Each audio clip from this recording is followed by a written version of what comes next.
After the Gen Z protests in Kenya, Togolese youths are now in the streets. Togolese citizens are once again engaged in nationwide protests. Their message is clear. They are rejecting President Faure's move to extend his decades-long rule through controversial constitutional reforms.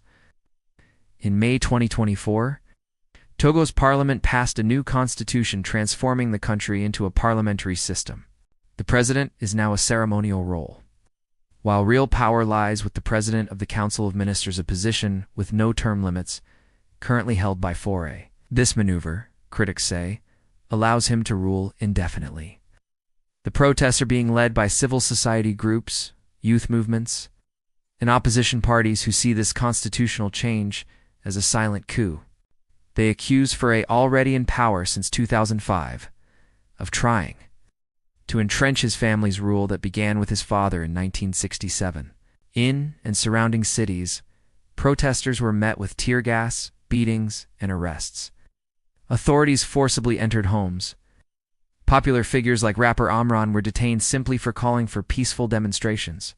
Togo's government suspended France 24 and RFI for their coverage of the unrest.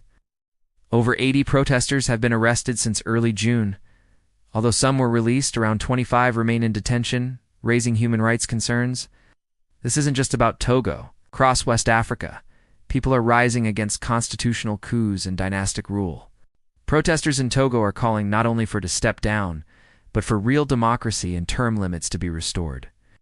In Kenya, Gen Z youths were recently on the streets protesting the high cost of living, police brutality, and a government that is detached from the needs of its people.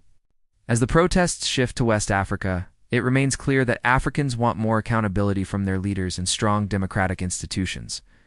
Comment on this topic and follow us for more content.